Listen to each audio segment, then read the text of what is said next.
Welcome back to Paris and the game inside the games presented by Microsoft Copilot. I'm Olympic gold medalist Nastia Liukin.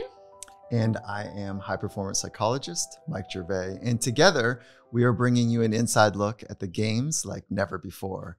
And as you can see, we have a guest joining us, American record holder, former world record holder, two-time Olympian, three-time medalist, Katie Hoff. Oh, so pumped to be here. I'm so excited as well.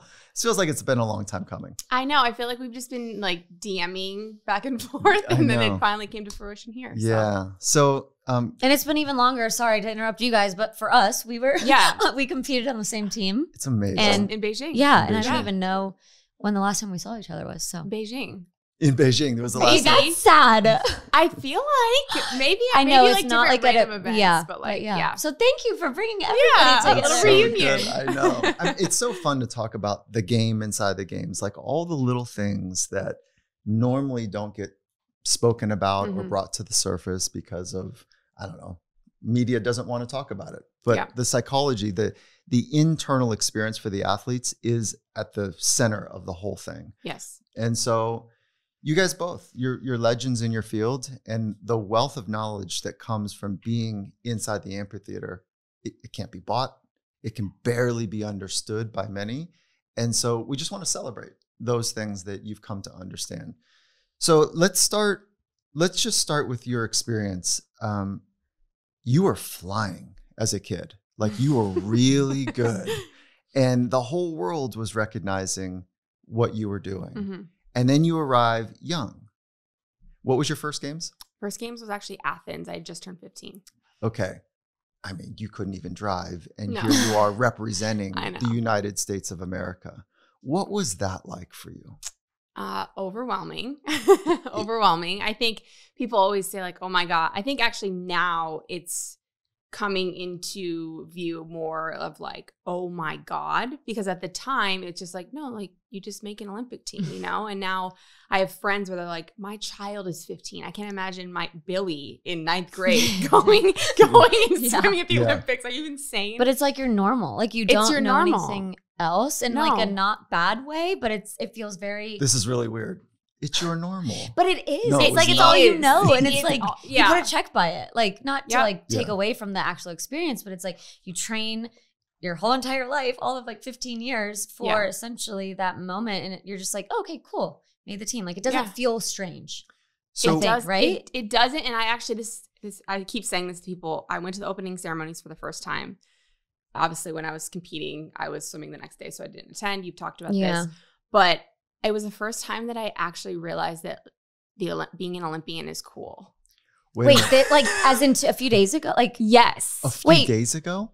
Yes. Like and obviously always knew it was like an amazing accomplishment, but like being on the other side of it and sitting there and actually being able to see how the rest of the world and how people viewed an Olympian. I had this moment at the opening ceremonies where I was like, wow.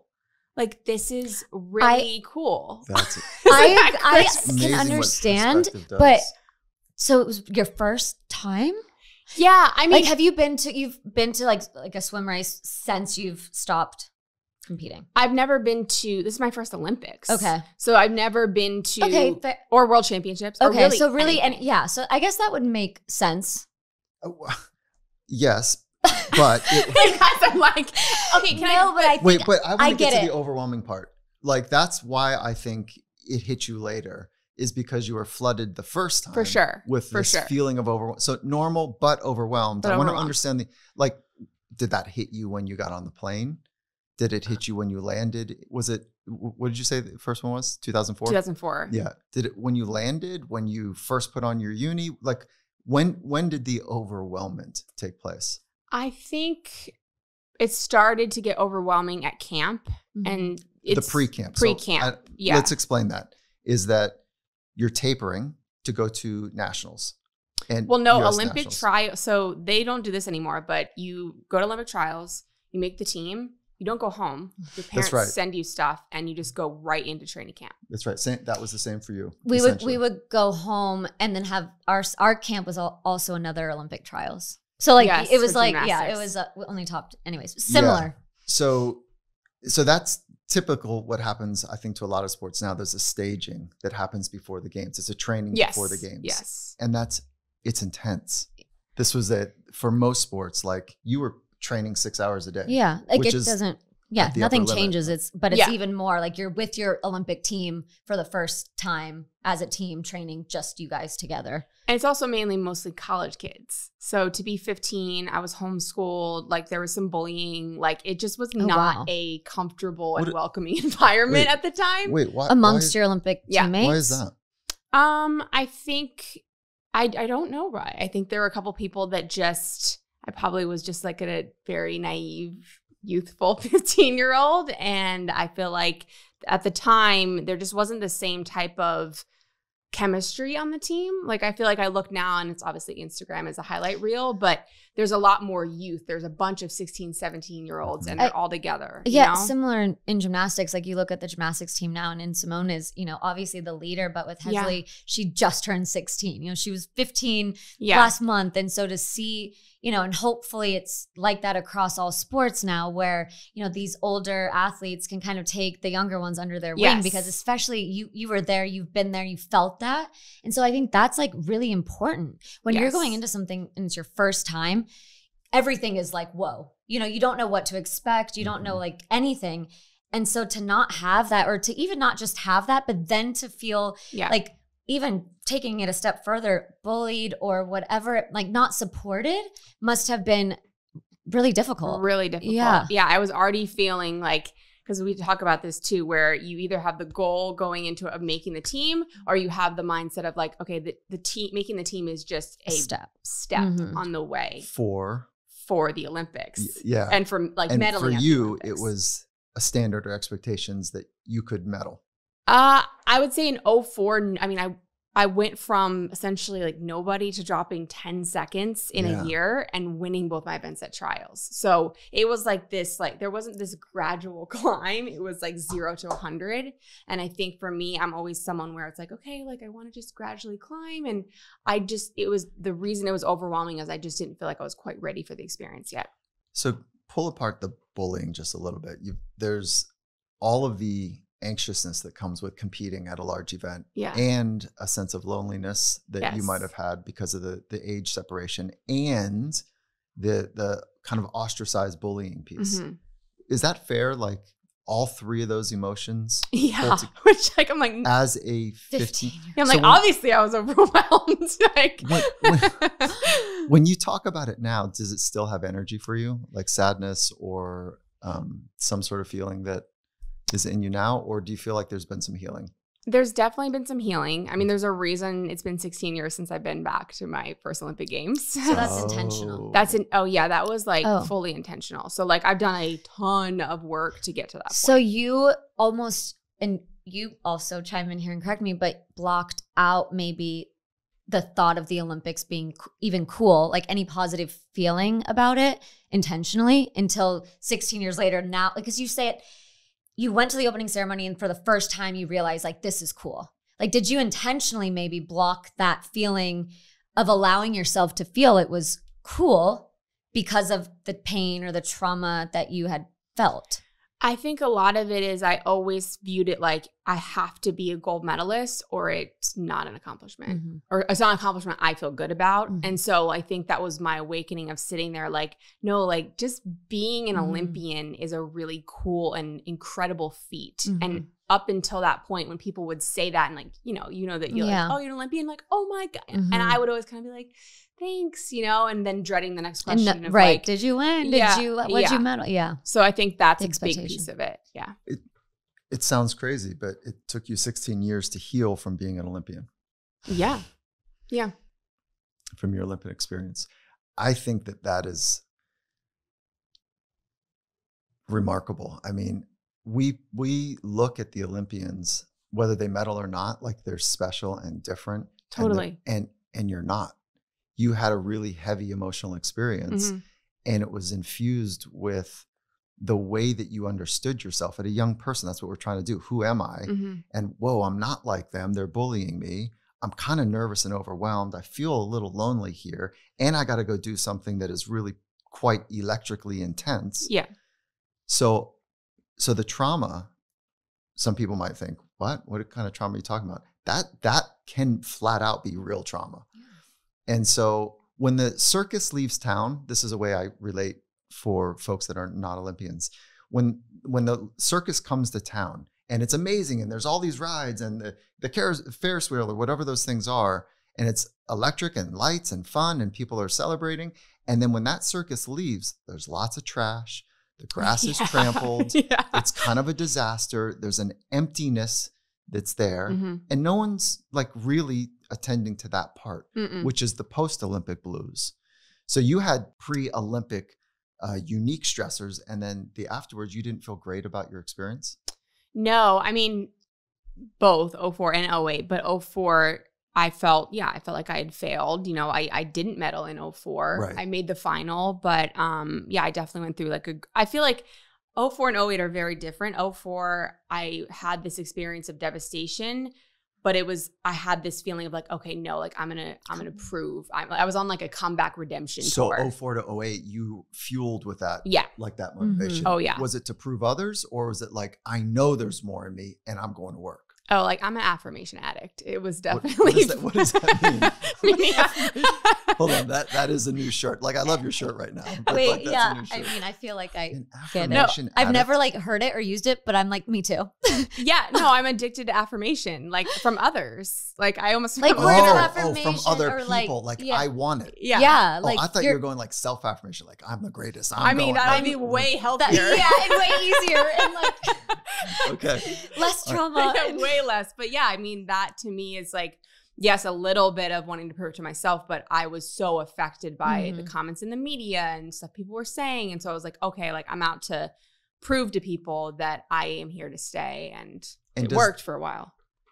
I want to get to the wild part. And does that in your sport, that intensity, that chip on your shoulder, that like, I'm going to show you, does that facilitate a faster time, or does that get in the way because you're trying too hard?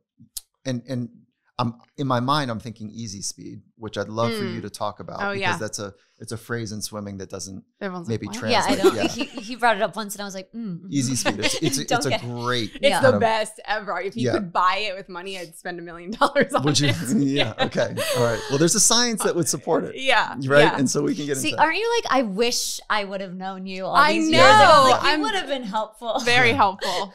me too. When I was that age, I wish I would have known. Yourself. Somebody like me. Yeah. Yeah. So yeah. I would say in swimming, it worked really, really well time-wise. Like I came back that next year, made the world championship team, won 3 gold medals, broke American record. Like it was just go. But in terms of looking back and going, did I truly soak up the experience and enjoy it? No. In 08 or the training? In 08 at meet, like I definitely had moments, but I felt like it was a combination of myself, coaches being like, it would be like, oh, you do this next thing, like check the box, right? So I don't feel like I had being present. I love that you're talking about this, Katie, because this also is like, if you think about living a great life, it is not just from one to the next, the check, and then you're like, okay, now what? I'm retired, I'm free, like I've got money in the bank, I'm okay. But you have like miserable. Wasted. Yeah. Okay. Like, I don't want to put any words in your mouth. Yeah, but like you were miserable during the process. Yeah, you're like, why am I miserable? And then you map that out and you're like, you go back, checks out. Yeah. But it's like the same to relate it to like a non-athlete. I found myself doing that even just throughout my childhood years. When I was 9, I wanted to be 10 to be double digits. And then I wanted to be 13 to be a teenager. And then it was 16 to like drive. And then 18, then 21. And then then I want to be taken seriously. So I want to be 25, and it's like you're rushing through life. And so when somebody recently asked me, what is your advice for these athletes here? And I said, they don't really need any advice, but I would say be present. Like, I know. Don't check the boxes. Don't check. Like I had a checklist on my bed, taped on my bed, not like crossing off the days. Checklists work though. Yes, but also you're saying when you're boxed into the checklist and you're not breathing. You're just wanting to like hurry up and get through your list. Yeah, it's like that movie Click where he just keeps pressing the button until like he's like 95 and he's just like, well, I want to get to this, I want to get to this. Yeah. And I actually don't. I do the same thing. People are like, what's your biggest advice? And I'm always like, there's nothing I want to say to you that you don't already know. And like, is it possible? Like, I think it's very rare for athletes in it to be able to be present. Like I only know of a couple people truly who have done that. I agree. I was able to do at my very last like a competition event at trials in 2012 when I wasn't making the Olympic team. So it was like everything was done and gone. And I was like, okay, this routine doesn't matter anymore. I can be present. I took a second. I looked around for the first time in my life. It's one of the things I'm always asking athletes to do, and people that are not athletic, is make sure that you're soaking in moments that you're grateful for, just wherever you're being. Like, this is pretty cool. But do you think this is actually nice? That quality is also, like, I always feel like it's a double-edged sword. Like, is that quality also what makes people really, really great? Gratitude. Does gratitude, or does the edge, like, this is a good like focus, laser focus? No, I think, So I think to be world class at something requires an incredible intensity and edge. Like, it's really grubby, hard to do. And if you don't love that work process, it's almost impossible. And if you don't love it and you're doing it and you're still world class, you're likely to be miserable. If you find something in it you love, you still found some misery. So you found something that you love, but you weren't appreciating it. Yes. So it's like a counter rotation. And I was a very anxious kid, and I didn't know how to rotate gratitude to off balance it. And so, but I want to also understand, like, what was the work you did to be able to find a sense of, like, I'm okay to be here. What did you do? Because this is now, we're speaking to everybody that's gone through something heavy that said, I can't go there. I don't feel comfortable there. I don't feel like I can be me in that type of setting. So I'm going to stay away. What is the work that you've done? So I jumped around to, like, different therapists, different things. I wasn't consistent. And I think the thing that finally made me do a really big step was we moved to Nashville. I always blamed it on other things. I was like, it's this job, it's this city, it's this person. Yeah. And I was sitting in Nashville and everything was really lined up really good. And I was still crying every day. And I was like, this was a year and a half ago. And I was like, what the hell? Like, okay. And then I think for people, it's realizing it's you. It is not any it's me. I'm the problem. Problem. It's me. Yeah. And I think that I'm like, okay. And at the very same time, a mentor of mine had just gone to the Hoffman process. I don't know if you're familiar. And I talked to her and I signed up. I didn't even look at the site. I trusted her. I signed up. I went last July. It's like this insane intensive. You go through all your patterns that you create when you're younger. And I left the lightest I'd ever felt in my entire life. I think that the main message is, like, when you do the internal work, when you go sit with somebody that, it could be a wise grandmother. It could be a trained psychologist. It could be a process that has been vetted, and been around for a while. But when you do the honest it could be a journal. It could be mindfulness and meditation. But when you do the internal work in an honest way, and you feel and examine the hard parts, the parts that you've been wanting to push away, and you allow yourself to feel all of that, you start to get more comfortable with the parts that you're embarrassed by or shameful of, or that you're afraid are going to be overwhelming. Or you know that you're no longer, like, defined by those moments, right? Because you can't change those moments in the past, whether good or bad. And I think, to your point, to be back at the Olympics for the first time, that's, like, huge. Like, that should be, like, and I hope you do celebrate that within. But I feel like that we get to celebrate this with you in a unique way. I know. Me too. No. I'm like, this is the first time I think it's cool to be an Olympian. No, right. I know. I was like, I'm sorry, what? So it's not cool? But it's I'm just kidding. No, because it's all about your psychology and the way that you're seeing yourself in the world around you.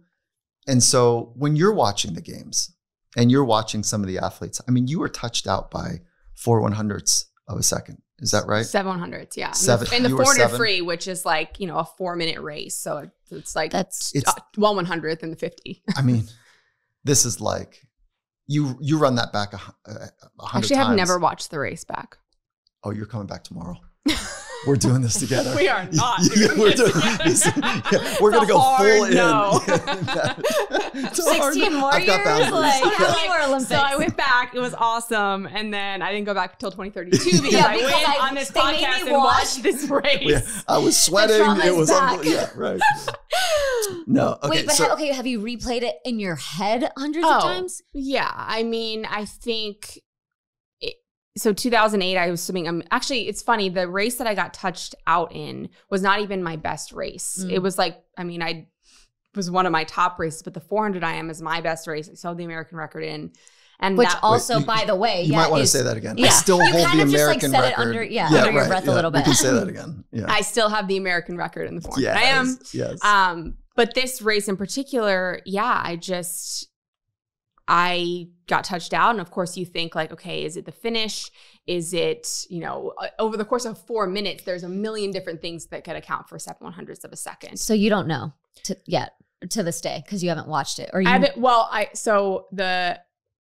I watched the finish because in 2012, I watched one of my best friends, Allison Schmidt. I wanted to watch her swim, and they did a replay. They showed it of 08.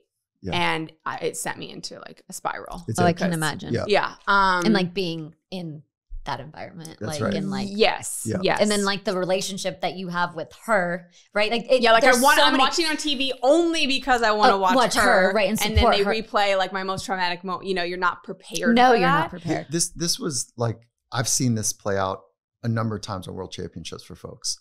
Even if you're like, even if you're competing, will she be able to do it again? Let's look at 2008. And it's like, there's not what I want on my blocks. Yeah, right. The last time she fell on the beam. I'm like, no, can we not talk about that? Let's not go back. Like, let's not go back. Let's move forward. Yeah. No.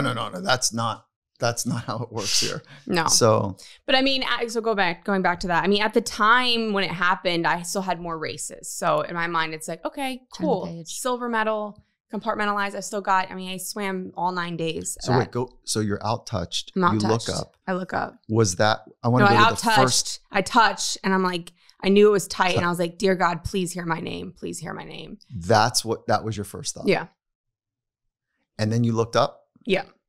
And you saw. 2. And what happened? Oh man.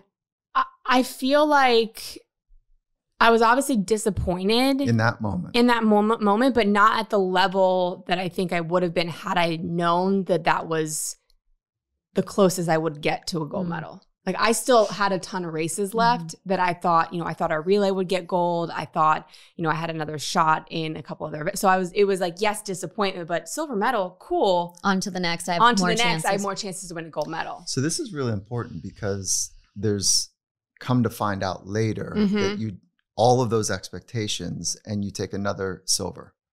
Yeah. It was like day 1 was bronze, which was the 400, which was actually like, I broke the world record at trials. It was a great swim for me. Again, bronze, silver. Okay. But like, I still have time to win in a gold. Yeah.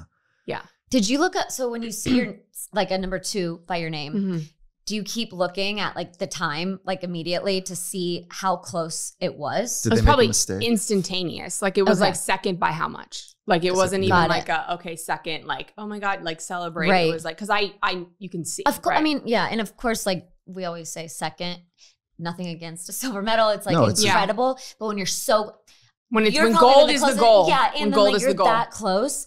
That's a hard position to be in. And then 4th place when you're so close to being on the podium and winning a medal. Which I did twice the next day. So what can you... I'm like, okay, never mind. No, I'm saying because I can speak to it very, very well.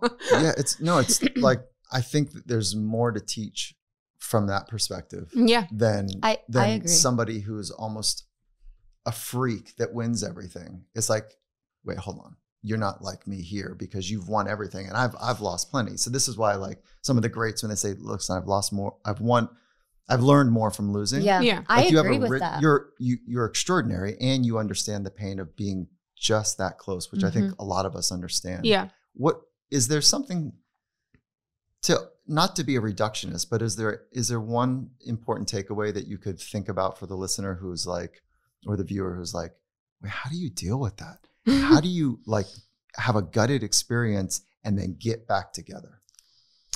I think one, there can't be a timeline.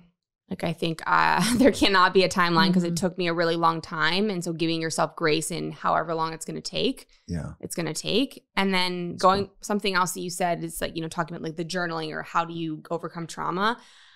I genuinely don't think that anyone can do it on their own. Like I just have this opinion. I've seen so many people be like, no, like I'm going to journal and I'm going to figure it out myself. Yeah. No, like just like you need a coach for everything else. I think it's telling yourself a lie. And I think people start and stop.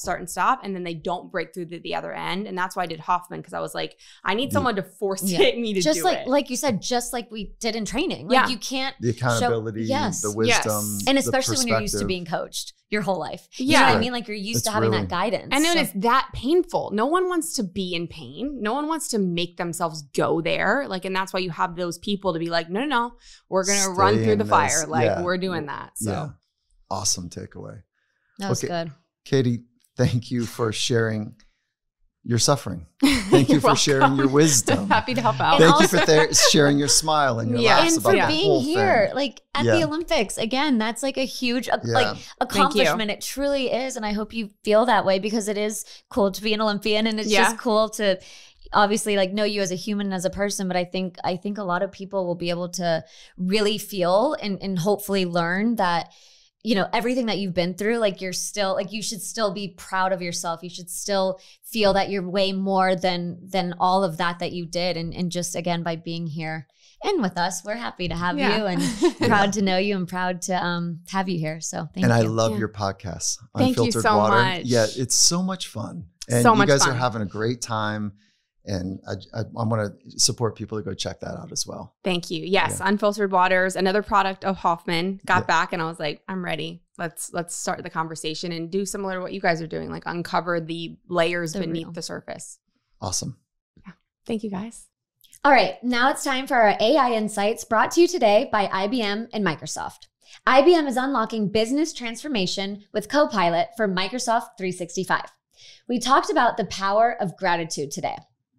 Hey, Copilot, can you create a prompt and outline for a daily gratitude journal? Copilot has a way to being able to do these things quite well. And if you want to check out this journal prompt, head over to our website, findingmastery.com/thegames. Thanks, Mike. It's so great to be here in Paris, and I'm loving these conversations. So see you all tomorrow on The Game Inside the Games.